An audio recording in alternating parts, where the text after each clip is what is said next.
자, 그러면 야외에서 또 보실 때 제일 많이 기다리시는 우리 박병창 이사님 오늘도 모셔봅니다. 어서 오십시오. 예, 어서 오세요. 안녕하십니까. 네, 반갑습니다.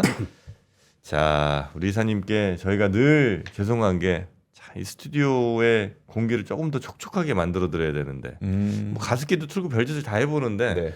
그래도 계속 이게 뭐 한계를 시키다 보니까 온풍기 틀고 뭐 이렇게 되면 또 이게 습도 유지가 안 되더라고요. 괜찮습니다. 아유. 근데 아침에 무기 장비하는 것보다 아침에 그러잖아요, 보통. 네. 계속 말을 하고 있으면 괜찮은데 아침에 아침에 계속 말을 안 하고 있다가 갑자기 말을 하니까 그럼 이제 좀 기침 나죠. 잠기기도 하고 그러는 네. 거예요. 그게 진짜 사무실에서 한 30분 떠들다 오세요.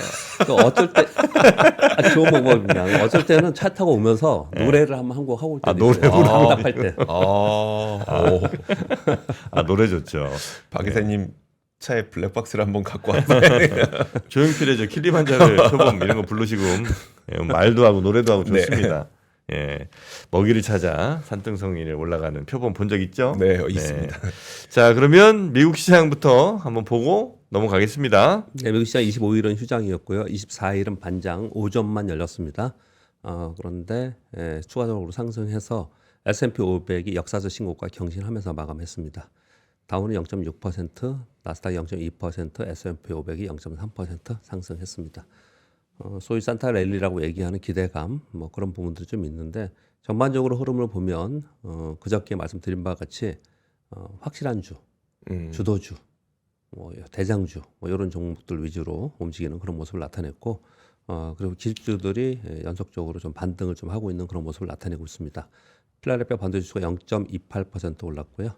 엔비디아는 소폭 하락했고 마이크론 테크놀로지가 3.77% 올라서 신고 지수, 역사적 신고 가격을 다시 경신했습니다. 기술주가 반등했다는 부분이 좀 있었고요. 어제 25일 날 휴장인데 일본하고 중국은 열렸더라고요. 그러니까 일본이 강보합, 중국도 강보합 정도 소폭 올랐는데 중국 상해 지수가 7일 연속 상승하고 있습니다. 그래서 요즘에 보시면 위안화가 7.0까지 떨어졌어요. 위안화 강세가 좀 되고 있는 그런 모습을 나타내고 있습니다. 달러인더스가 떨어지는 것은 달러가 약세라는 거죠. 그러면서 상대적으로 위안화 좀 강세를 보이고 있고요. 그럼에도 불구하고 엔화와 원화가 계속 약세였는데 우리 원화는 지난주 그저께 시장 개입이 좀 있었고요. 그래서 여기환율에서 1,444원까지 떨어졌고 엔화도 촉 157엔에서 155엔까지 좀 떨어지는 그런 모습을 나타냈습니다. 1,444원까지 떨어졌어요. 네. 1,445원까지 그날 당일 떨어졌습니다. 네, 그런 모습을 좀 나타냈습니다. 네. 특이한 점은 나이키가 아주 특이해서 이것만 그냥 한번 말씀드릴게요. 나이키가 4.64% 올랐는데요. 팀 쿡 CEO가 5만 주 정도로 매수했다라는 거예요. 근데 5만 주도 꽤 큰 금액입니다. 근데 팀 쿡 CEO는 2005년부터 나이키의 사회이사예요. 네. 이런 부분들이 좀 있고요. 근데 나이키 왜 특이하다고 말씀드리냐면요. 나이키가 4.6% 올랐는데 올해 마이너스 20.7%예요. 그리고 나이키는요 4년 연속 하락했습니다. 연봉으로. 네. 그래서 고점 대비 약 67% 정도 하락하고 있는 그런 상황이에요. 실적이 계속 안 좋게 나오면서 하락을 했는데 팀쿡 CEO가 매수해준다고 하면서 매수한다고 노수가 나오면서 4.6% 상승하는 그런 특징을 좀 보였습니다. 다른 것들도 보시면은 뭐 조금씩 올랐는데요. 그래도 분위기를 이해하기 위해서 잠깐 요 차트 몇 개를 말씀을 드려보겠습니다. 왼쪽은 코어웨이브의 일봉입니다. 대표적인 데이터 센터에 서비스하는 지금 투자도 하고 있고 코어웨이브이고요. 오른쪽은 오라클입니다. 오라클의 일봉이에요. 요즘에 얘네들이 어떻게 움직이는지. 얘네들이 지금 반등하고 있다고 그랬잖아요. 근데 제가 그저께 말로 이렇게 설명을 드렸지만 이 반등이 급락 후에 하단에서 있는 거라서 이게 의미 있는 게 아니다. 그래서 안정화되지는 않았다 이런 표현을 좀 이게 차트를 보면 아시겠죠. 네. 그렇게 좀 볼 수가 있겠고요. 그리고 왼쪽 건 코인베이스의 일봉이고요. 오른쪽 건 비트코인 선물의 일봉입니다. 이쪽도 월가에서는 여기가 좀 안정화되고 올라야지만 기술주들이 좀 다 같이 좋지 않겠냐 이런 얘기를 좀 했었지 않습니까? 이들도 여전히 좀 약세 국면에서 급락 후에 하단 부분에서 잠깐 반등했지만 다시 내려와서 하단 부분에 있는 지금 현재 상황이다. 직접적으로 이제 인지할 수 있는 거죠. 그리고 그다음 건 왼쪽에는 브로드컴이고 오른쪽 건 어플라이드 머티리얼즈입니다. 얘네들을 보면은 얘네는 급락 후에 반등하는 게 아니고 상승 후에 빠진 거예요. 상승 후에 빠진 거예요. 얘들은. 네. 이게 좀 다르죠. 이 두 종목은요. 좀 다른 모습이 나타나고 있고요. 그 다음 거는 왼쪽 거는 마이크론 테크놀로지. 얘네는 빠지지 않고 신고가예요. 샌디스크는 빠져서 신고가 나지 않았지만 근처에 가고 있는 그런 상황입니다. 네. 그럼 어떤 분위기인지 아시겠죠? 뭐 설명드리지 네, 네, 않아도 음. 이 지금 분위기가 이런 분위기구나. 미국에 그렇게 좀 볼 수가 좀 있겠습니다. 네. 어제 우리나라 휴장이었고 그저께 24일 날 코스피가 0.21% 하락해서 4,108포인트 마감했고요. 코스닥 0.47% 하락했습니다. 연속 3일 외국인들이 순매수를 해주고 있고요.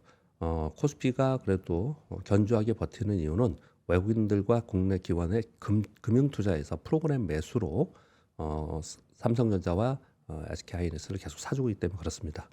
지난주 자꾸 지난주라고 하나요? 그저께 삼성전자가 마이너스 0.36%, SK하이닉스가 플러스 0.68%로 주가는 그냥 보합권에서 왔다 갔다 하는 모습을 나타냈는데 여전히 외국인과 국내 기관 중에 프로그램 매수는 계속 있었습니다. 이게 버텨주고 있는 상황이라서 지수가 견조하게 움직임이 나타나고 있고 다른 쪽의 종목들은 말씀드린 바와 같이 뭐 급등 종목도 있고 급락 종목도 있고 테마주 움직이고 뭐 그런 현상이 좀 나타나고 있습니다. 네. 큰 움직임은 없었고요. 그래서 그저께 24일도 좀 시장이 하루 종일 좀 지지부진했어요. 그 보니까 휴가를 많이 갔다 그러더라고요. 오늘 아침도 조금 그런 느낌이에요. 아침에 네. 보다 보니까 오늘도 휴가자가 많은 것 같아요. 그래서 전체적으로 시장은 미국 시장이 24일 날 오른 부분들 그리고 아시아 시장이 소폭 오른 부분들 이런 부분들을 보면 좀 올라갈 수 있는 부분이 있고 또 환율도 약간 하락 안정화 돼서 우리 시장이 오늘도 뭐 아래보다 위쪽을 보는데 그렇게 셀 거냐 그런 부분은 좀 아닌 것 같다라는 생각이 좀 들고요. 그리고 오늘이 배당을 받으실 분들은 오늘 해야 되고요. 네. 아하, 네. 오늘이군요. 네, 오늘 이제 주식을 가지고 있어야 됩니다. 네. 우리는 3일 결제이기 네. 때문에 장내 3일 결제라는 표현을 쓰죠. 그래서 오늘 사야 되고요. 그래서 그거 안 받을 사람은 또 오늘 팔아야 돼요. 그렇죠. 오늘 이제 그런 종목별 차별의 현상은 좀 있을 수 있다라고 좀 보여지고요. 그리고 이제 환율 얘기 중에 지난 그저께 환율 관련된 정책 발표가 있었죠. 대통령실과 기재부에서 환율 시장에 대한 구두 개입 및 정책 발표가 좀 있었습니다. 이런 표현을 했습니다. 대통령실에서 오늘부터는 말이 아닌 행동으로 대응할 것. 다양한 루트의 정책이 가동될 것이다 라고 얘기하면서 1,450원대로 하락했고요. 그 부분 설명을 좀 드리겠습니다. 기재부에서 국내 자본시장 활성화, 외환시장 안정 위한 정책 발표를 했습니다. 여러분 이제 쉬시는 동안 계속 보셨을 거예요. 예. 잠깐 몇 가지만 중요한 것만 말씀을 드리겠습니다. 해외 주식 투자자들이 국내 복귀를 하면 양도세를 한시적으로 면제해 준다. 1분기에 복귀하면 100%, 2분기에는 80%, 3분기에 복귀하면 50% 감면해 준다. 12월 23일까지 보유한 해외 주식을 매각 후에 원화 환전 후에 국내 주식에서 1년이나 투자하면 된다. 이거 나오고 나서 돌아다니는 거 보셨죠? 이거 어떻게 하면은 가장 적절하게 이용할 수 있나? 이런 거 그래요? 돌아다니니까. 그렇게 또 그거 못 봤는데. 좀 보셨어요? 대략 설명해 주시면 안 돼요? 역시 빨라 투자자들이. 엄청 빠릅니다. 네. 이런 국내 주식하고 해외 주식만 하고 있는 사람들은 요즘에 젊은 친구들만 하고 있고요. 네. 원래 투자하신 분들은 해외 주식, 국내 주식 다 하고 있어요. 그렇죠, 그렇죠. 그래서 이런 얘기를 하더라고요. 해외 주식에서 5천만 원치 이익 난 것들 네. 팔고, 걔는 팔고 오고, 음. 국내 주식에 있는 거 5천만 원치 사가지고 다시 사는 거예요.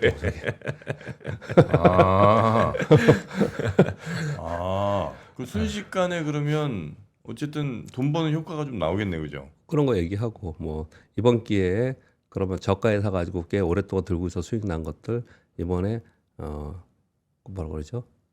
상속이 아닌 증여하자 뭐 이런 거. 나오자마자 그런 얘기도 막 돌아다니고 있습니다. 그리고 아까 밖에서 들어보니까 정포로님 말씀처럼 국내 주식 투자한 사람들은 우리는 국내를 지켰는데 우리 뭐 없냐 이런 얘기도 있고 막 이렇습니다. 뭐 아무튼 그런 얘기들이 좀 있었고요. 쉬운 게 아니죠 정책이라는 게. 그리고 개인 투자자용 선물하는 상품 개인 투자자들이 해외 주식을 살 때 환해지를 할 경우에 추가적으로 양도세 추가 감면한다 내용이 나왔고요. 그리고 국내 모기업의 해외 자회사로부터 받은 배당금에 이게 처음에 90%, 95% 조금씩 올렸었는데 입금 불산력 요게 뭐냐면은 세금을 그러니까 범세 낼 때 네. 얘는 수익금으로 잡지 않는다는 거예요. 수익금으로. 그러니까 세금을 안 낸다, 안 매겠다는 겁니다. 네. 이걸 100%까지 해주겠다라는 얘기가 있었고요. 금융기관들 대상으로 외화 유동성 스트레스 테스트, 그러니까 외화 유동성을 일정 정도 유지해라 이런 거 있었을 거 아니에요. 네. 요거를 내년 6월까지 좀 유예해주겠다 하고 연기금이 전략적 환해지 했지 않습니까? 요거 한다고 하고 있었고요. 근데 요거를 너무 이제 노출이 되니 네. 요거를 수시 해지할 수 있도록 유연하게 대응한 협의체를 요번에 신설한다. 이런 얘기들이 좀 나왔습니다. 뭐 여러 가지 얘기들이 좀 나왔고요. 뭐 이런 가운데 환율이 좀 떨어졌는데 또 갑자기 또 많이 떨어졌다고 걱정하시는 분들이 좀 있는데 한번 하려면 화끈하게 해야죠. 네. 그래야 이제 올라갈 때 좀 다시 올라가면은 이제 1,500원에 좀 멀어지면 네. 그럼 그 걱정이 좀 사라지는 부분이 좀 있을 수 있는데 이거 왈가왈부 말이 많습니다. 되냐 안 되냐 이거 갖고 되겠냐 그리고 제일 이제 궁금하거나 질문이 많은 것들 이렇게 보면은 대부분 저도 만약에 이제 방송 가면 그런 질문을 할 것 같아요. 다른 데 가면 이 효과가 있겠냐? 개인주자들이 정말 어느 정도 복귀를 하겠냐? 저는 어느 정도 복귀는 있을 거라고 생각해요. 근데 네. 왜냐하면 그 타이밍을 기다리는 사람들이 있거든요. 이분들은 양방으로 수익을 낸 거예요. 그래서 미국에서 주식으로 수익을 네. 냈다면 환율에도 수익이 난 거거든요. 그렇죠. 네. 지금 오면 환율에 수익이 난 거거든요. 그러면 여기서 환율 우리 원화가 더 약세가 된다면 기다렸다가 와도 되는데 네.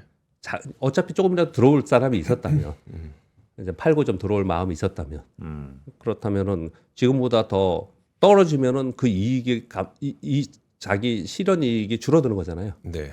사실 환율 그쵸, 네. 측면에서도 네네. 그런 측면도 있고 세금 면도 해준다고 하니 그러면은 내가 전체에서 뭐 어차피 우리 주식을 사고 팔고 하잖아요. 네. 그러면 이번 기회에 좀 팔았으면 되겠다 이런 마음이 좀 있긴 있을 것 같아요. 네, 그런 정도 생각을 하고 있고요. 근데 이런 부분들은 이게 주가 아니에요. 근데 이런 액션을 취해야죠. 네. 이 주는 이런 게 아니고 기업의 자금이라든지 또는 금융기관에 있는 자금들 이런 자금들이 밑바탕에서 움직이는 게 주이겠죠. 근데 이런 정책들은 굉장히 가시적으로 느껴지는 정책이라고 네. 좀 생각이 듭니다. 그런 정도의 내용도 좀 있었습니다. 네. 그래서 환율이 좀 내려온 부분이 있었고요. 그래서 지금 뭐 오늘 뭐랄까요? 뭐 거의 폐장 같은 느낌. 뭐 아직 이틀이라 더 남았는데 오늘 포함해서 3일 남았는데 그래서 시장은 정리매매 그냥 할 것 같습니다. 그런 상황이 좀 될 것 같고요. 그리고 이제 종목을 좀 섹터 및 테마에서 주도주 위주로 좀 슬림화하는 이것도 그저께 말씀을 드렸죠. 저도 그렇게 했고 그런 이제 작업들이 좀 이루어지고 있는 것 같습니다. 그러니까 뭐 이 마지막에 뭘 막 해가지고 이거 며칠 안 남았는데 네. 그런 것보다는 제가 보기에는 배당을 받으신 분들은 해볼 만한 것 같아요. 주가가 좀 떨어져 있고 얘는 아래보다 업사이드가 있는데 배당을 내년에 받을 수 있어. 물론 요즘 배당은 이제 분기 배당도 있고 네. 이제 재배당 제도가 많이 바뀌었지만 여전히 12월 종가 기준으로 배당하는 쪽들은 막상 3월 말하고 4월에 배당 받으면 그냥 기분 좀 좋지 않았어요? 맞아요. 네. 좋죠. 받으면 좋아요, 막상. 네, 네. 어차피 그 주가가 특별히 여기서 뭐 이거 배당 때문에 빠지거나 오르는 게 아니고 여기서 내가 원래 가던 대로 가는데 플러스 알파로 배당이 있다. 네. 그렇다면은 그러면 배당을 받으려고 하는 매수는 좀 있지 않을까라고 생각을 합니다. 이게 미국의 내년도 S&P 500 지수 전망치가 쫙 나온 한 표가 있어서 뭐 재밌는 그림이라서 한번 가져와 봤습니다. 근데 어떤 의미가 있을까요? 여기 보면 지금이 6,930이에요. 7,000이라고 치겠습니다.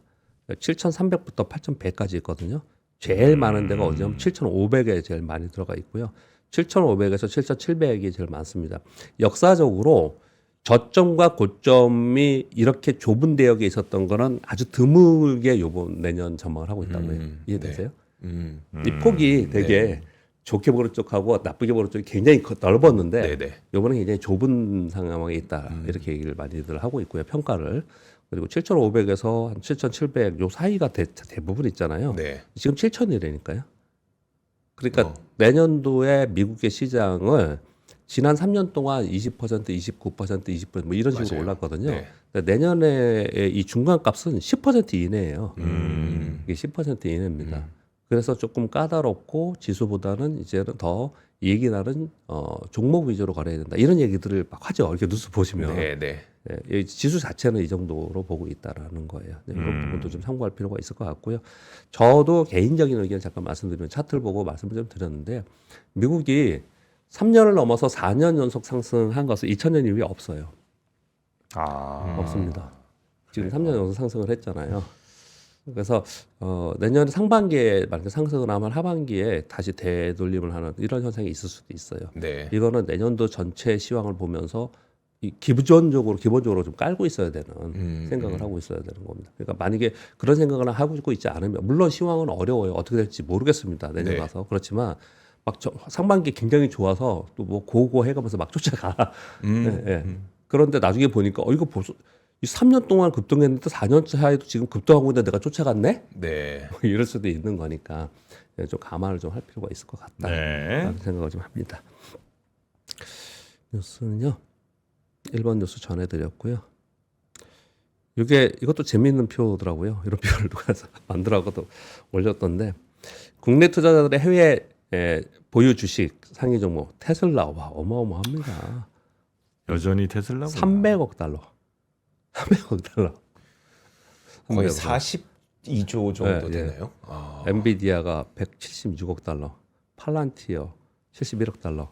이것도 재밌는 게 몇 가지가 있어요. 알파벳 있고 애플이 있는데 애플 많이 줄어. 아이온큐가 많구나. 아이온큐가 41억 달러 있는데 이게 지금 아이온큐의 지분 전체의 24%예요. 그래요?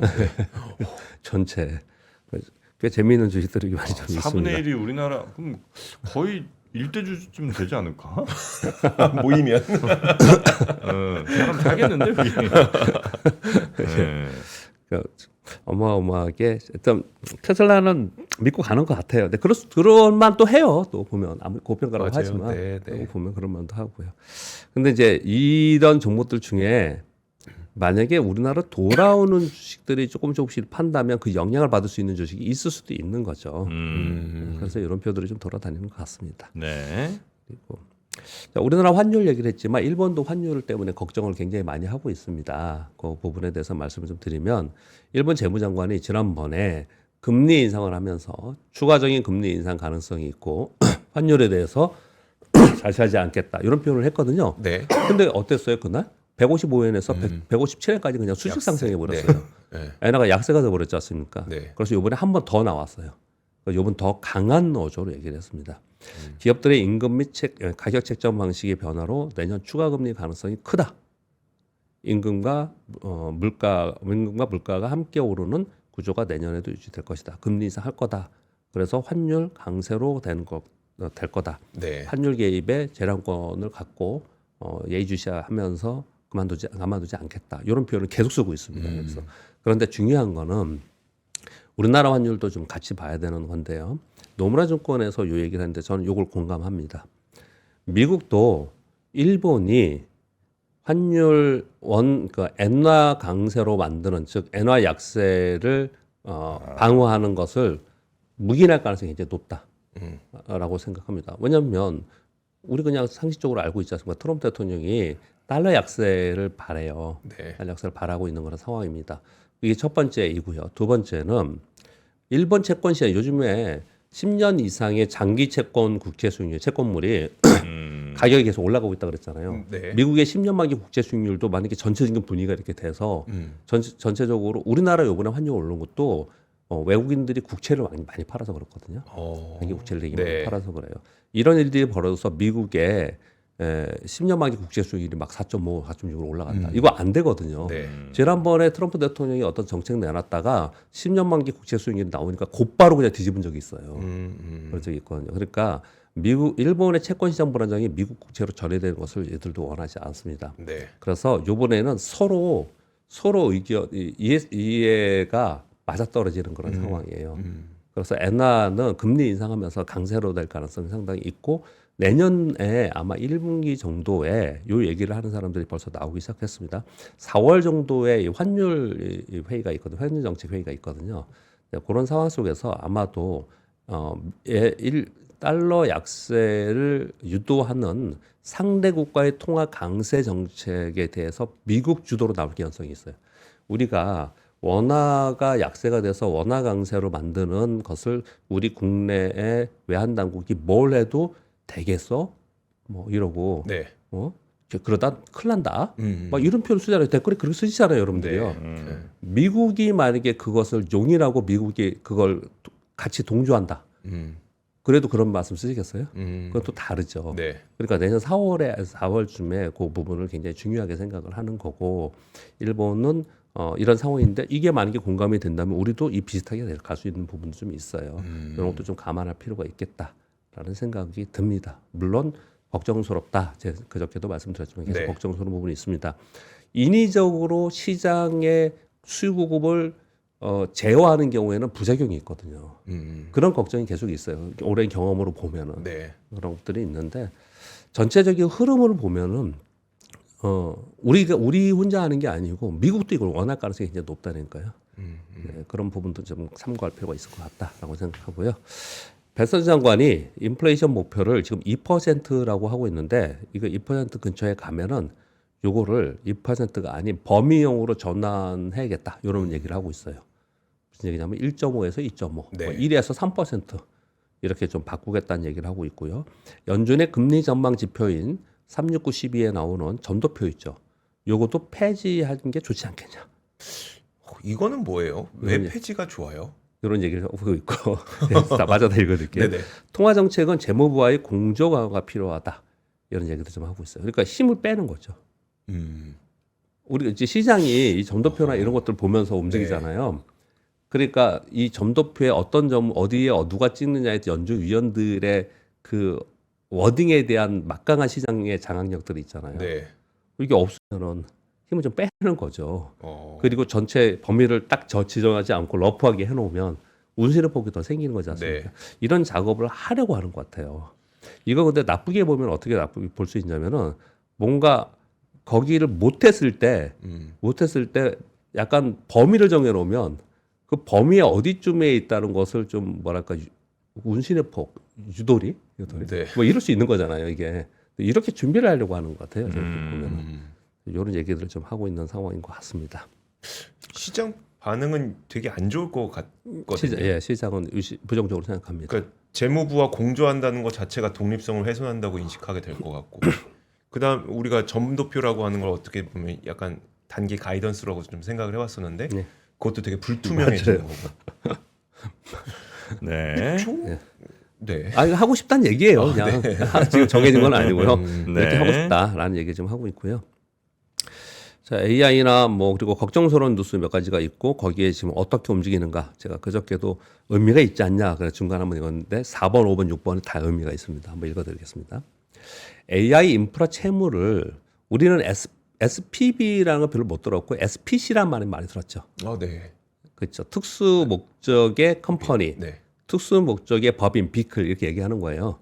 SPV를 활용해서 재무제표 역량 밖으로 이전하고 있는 것이 걱정스럽다. 이런 파이낸스 타임즈 거꾸로 했네. 파이낸스 타임즈의 보도입니다. 메라클, 오라클, XAI 등의 빅테크들이 자금 마련을 위해서 월가 투자자들과 협력해서 특수 목적 법인을 적극적으로 활용해서 확인된 규모만 1,200억 달러 이상이 되고 있다. 이런 표현을 좀 하고 있어요. 그러면서 구글이나 마이크로소프트, 아마존은 SPV를 사용하지 않고 그냥 자기네 걸 그냥 하고 있습니다. 어떤 차이가 있냐면요. 자기네들이 돈을 차입하고 있는 돈을 쓰면 재무제표에 그대로 있는 거잖아요. 네. 근데 이 SPV를 이용하면 재무제표는 없어요. 여기에. 네. 없습니다. 그 장점이라고 하면 어떨까요? 여기서 문제가 돼도 그 회사의 재무제표에 문제가 없는 거잖아요. 네. 그렇죠. 단점은요. 재무제표만 보면 이걸 몰라. 어떤 걸 하고 있는지. 그렇죠. 네. 근데 이게 만약에 터졌어 어디서? 그러면 연쇄적으로 그렇죠. 영향을 받는 거죠. 이게 이제 제가 왜 우리 아파트 설명하면서 우리 PF 설명하면서 비교를 네. 단순 비교를 그냥 해드렸는데 정말 단순하고 무식하게 그때 비교를 해드렸는데 얼마 전에요. 이 대부분 SPC에서 하는 게 자산 유동화하고 PF 이런 거 하는 거예요. 근데 이 시장이 커지면 커질수록 위험하다라고 월가에서 자꾸 얘기를 하는 거예요. 근데 이게 지금 점점 커지고 있다. 이런 얘기를 하고 있는 상황인 거고요. 그래서 이걸 하는 쪽하고 그렇지 않고 자기네 자체 돈 가지고 하는 데하고는 차별화가 되고 있다라는 거고 내년엔 더 많이 될 거라는 얘기를 설명을 자꾸 하는 거예요. 네. 그렇게 말씀을 하고 드리고 있는 거고요. 그리고 미국의 회사채 발행이 사상 최고치에 근접하고 있다라는 또 보도가 하나 있습니다. 2020년 팬데믹 때 1.8조 달러 정도의 회사채 발행이 됐는데 올해 11월 말 기준으로 1.7조 달러 정도의 회사채 발행이 됐는데 그중에 30%가 AI 관련 차입이라고 합니다. 이건 내년에 더 증가할 거고 그리고 이제 걱정스러운 부분이 이런 거죠. 이게 만기가 계속 도래할 거 아니에요. 네. 그러면 이제 향후 3년 동안 매년 1조 달러 규모의 만기가 돌아오는데 이제 어떤 걱정을 하는 거냐면 만기 돌아오면 롤오버 하면 되잖아요. 만기 돌아오면 네네. 다른 데 사입해서 얘를 또 다시 하고 이렇게 계속 하면 되는데 이게 만약에 안 되면 그게 시스템이게요. 네. 돈이 도는데 어느 한쪽에서 레버리지 계속 일으키다가 어느 한쪽에서 딱 막혀버리면 네. 그러면 내가 돈이 많아도 실제로 뭐 흑자 도산 나는데 그런 얘기들 하잖아요. 그래서 이게 멈춰버리면 그러면 이제 문제가 된다는 거예요. 이걸 제일 많이 걱정을 하고 있는데 계속해서 부채를 일으키고 있으니 지금 미국의 이 기업들만 부채를 일으키는 게 아니고 나라도 부채를 일으키고 있는 거잖아요. 국가도요. 네. 그래서 이 부채로 인한 위험 이 부분에서 계속 얘기를 하고 있는 부분이라서 이거는 내년도에 이 기업들이 매출이 일어나고 이익이 나면 다 해소되는 거죠. 네. 내년 가봐야 되는 거잖아요. 그게 지금 그렇게 할 거다라는 계획들이니까 그래서 내년도에 이걸 확인하는 것이 무척이나 중요하다 이 얘기를 계속 하고 있는 상황인 거고 그래서 내년 하반기에는 좀 위험하지 않겠냐라고 얘기를 좀 하는 경우도 있는 거예요. 그래서 내년 시황이 생각하실 때 이 네. 부분이 포인트 중에 하나다 이렇게 말씀을 드리겠고요. 그러다 보니까 오픈 AI가 거기에 또 핵심 뭐 오라클이나 이런 것들처럼 핵심으로 맨날 거론되잖아요. 네. 그러니까 오픈 AI에서 지난번에 매출 관련 최고 책임자를 선임했다. 네. 그래 뽑았다라는 얘기를 했었잖아요. 그런데 오픈 AI에서 챗 GPT 내 광고 삽입을 지금 서로 논의를 하고 있다고 합니다. 챗 GPT 답변 내에 스폰서 정보 우선 노출, 메인 화면 측면 광고에 후속 질문 단계에서 팝업 광고 이런 부분들을 지금 구상하고 있다라고 얘기하고 있고요. 그래서 오픈 AI는 지금 유료로 많이 사용하고 있잖아요, 우리나라에서. 근데 네. 무료 사용자들로부터 이 광고비로 약 1,100억 달러 정도 매출을 목표로 하고 있다라고 얘기를 하고 있어요. 이런 얘기 또 왜 나올까요? 지금 4번, 5번에 걱정이 있잖아요. 네. 그러니까 우리 이렇게 하고 있어. 우리 이만큼 나올 거야. 이 얘기들 계속 하고 있는 거예요. 예, 그렇게 보시면 될 것 같습니다. 그리고 이거는 실제로 어떤 거예요? 결정이 어떻게 났는지는 정확하지 않은 것 같아요. 근데 시장은 이렇게 되는구나라고 생각하는 것 같아요. 읽어드리면요. 엔비디아가 그록을 인수한다는 거예요. 약 200억 달러에 CNBC에서 그록 인수했다라는 보도가 나왔어요. 엔비디아에서 그록을 인수했다고요? 예. 그록은 테슬라 저기 일론 머스크 거잖아요. 네. 그록. 그걸 인수를 해요? 인수. 예. 왜 팔았지? 그 그룹이에요? 근데 이제 보세요. 스펠링이 아니에요. 저거 LLM 그록 아니고 LLM 그록 아니고 다른 게 또 예, 있어요. 예. 네. 근데 그 멜라녹스를 70억 달러에 인수하고 그 이후에 200억 달러니까 최대 규모입니다. 엔비디아가 인수하는 M&A 최대 규모예요. 근데 요게 인수되었다라고 하고 이 그룹이 또 뭐냐면 구글의 TPU 개발자들이 설립한 스타트업 회사예요. 요게. 그런데 요게 인수됐다고 하면서 되게 시끄러웠거든요. 그리고 나서 이 뉴스를 쭉 이렇게 팔로우하면서 제가 이렇게 읽다 보니까 그룹 측에서도 그렇고 다른 매체들에서는 야 인수는 아니야 이거. 네. 인수는 아니야. 제가 그래서 서두에 이렇게 말씀드리는 거예요. 이게 지금 말들이 지금 있는 것 같아요. 결정이 뭔지는 정확히 모르겠어요. 근데 이렇게 얘기를 합니다. 이쪽에서 어떻게 얘기하고 있냐면 이거 엔비디아에서 200억 달러 주고 그냥 인수한 게 아니고 비독점 기술 라이선스 계약을 체결했고 그록의 창립자 등 핵심 인력이 전부 엔비디아로 합류하고 네. 그러면서 그록은 독립회사로 그대로 존속해서 클라우드 운영도 계속 하고 있어. 그러니까 그 회사는 존속해. 그러나 요번에 뭐 기술 라이선스 체결하고 핵심 인력들이 엔비디아에 합류해서 네. 그래서 서로 뭐라고 표현해야 되죠 이거를? 회사를 M&A 하는 건 아니지만 네. 소스 기술력 협력하는 거야. 이게 맞는 거야. 이 두 가지가 다 나와 있어요. 뉴스 여러분 보시면. 네네. 이 두 가지가 다 나와 있는데 근데 왜 그런 게 결정되지 않았는데 뉴스를 가져왔느냐? 이거 되게 중요한 뉴스예요. 이게 왜냐면 이 회사가 이게 읽어드렸잖아요. 구글 TPU 개발자들이 설립한 스타트업이에요. 네. 엔비디아 칩이 추론 영역에서는 약간 뒤처지고 있는 부분들이 계속 얘기가 돼 있었거든요. 그 부분을 보완해서 결국 지금 구글 진영, 뭐 이쪽 진영 뭐 이런 얘기를 하고 있고, 네. 그리고 TPU 나오면서 엔비디아 칩은 뭐 어떻게 되냐 이런 얘기도 있잖아요. 그러니까 엔비디아가 시장 지배력을 더 강화하기 위해서 이런 작업을 지금 하고 있다. 이런 얘기를 지금 하고 있는 거예요.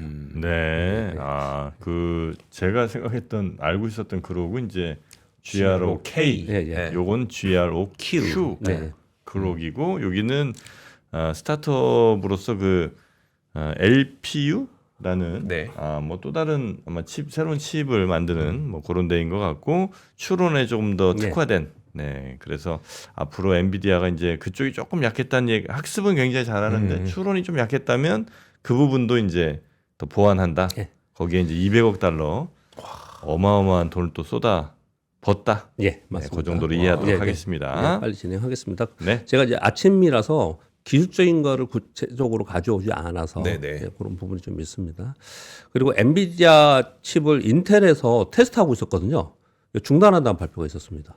와 인텔 진짜 못하나 네. 보네요. 공정 안 안정성에서도 안 됐고요. 수율에도 안 됐고 되나 보다. 그래서 중단한다라는 발표가 있었습니다. 예. 그리고 삼성전자가 독자 개발한 GPU 탑재한 AP 엑시노스 AP 요거를 2027년에 출시한다. 요 뉴스 아까 공기자님 잠깐 전해주는데 이거 좀 오해하시면 안 되는 게 요거는 밑에 써 있듯이 AI 폰, 스마트 글래스, 로봇, 자율주행, 홈 디바이스 AI 플랫폼에 적용되는 즉 무슨 얘기냐면 그 맞춤형 네. 에이직, 에이직용으로 지금 나오는 거예요. 에이직용으로. 마치 이거 보면은 삼성전자가 드디어 GPU 뭐 이런 얘기. 근데 원래 GPU는 있었고요. 네. 원래 있었고 그걸 개발하는 기술이 있는데 근데 대형 데이터 센터의 부분이 아니고 소위 말하는 웨어러블이라든지 이런 부분에 들어갈 수 있는 것들을 이번에 만들어서 적용한다. 이런 뉴스가 있습니다.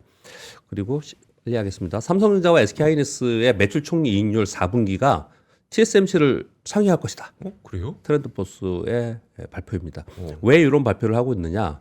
첫 번째, 2018년 4분기의 이 수익성이 메모리 수익성이 굉장히 좋았는데 7년 만에 지금 가격 올라오는 걸 보니까 파운드리 수익성을 앞서는 상황이 재현되지 않을까.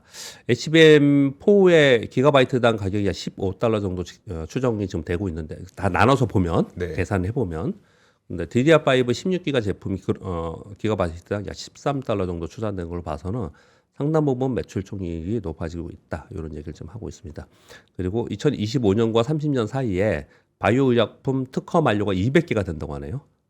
요거 바이오 경제 연구센터 보고서에서 네. 공식 보고서입니다. 연매출 10억 달러 이상의 블록버스터급 의약품도 70여 개가 되고 있다라고 해요. 이 특허 만료 제품의 매출 규모가 최소 2천억 달러에서 4천억 달러 정도 된다고 해서 우리나라의 시밀러 기업의 기회가 되지 않겠냐. 그러면 어떤 게 만료되는 거 되게 중요해요. 그렇죠. 가장 가깝게 네. 어떤 게 만료돼 그럼 분명히 그 관련된 것들은 되게 많이 움직일 거예요. 근데 이제는 제 볼 때 내년에는 이 바이오 의약품은 만료되는 제품이 뭔지를 체크하는 게 되게 중요한 게 될 것 같아요. 네. 만료된 걸 어디서 빨리 만드느냐. 예. 여기까지 하겠습니다. 그러면 박병창 이사님과의 시간은 이 정도로 마무리하고요. 이사님 주말 편히 보내시고 월요일에 뵙도록 하겠습니다. 예, 감사합니다. 고맙습니다. 감사합니다. 자, 저희는 조선의 국모 모시러 갑니다.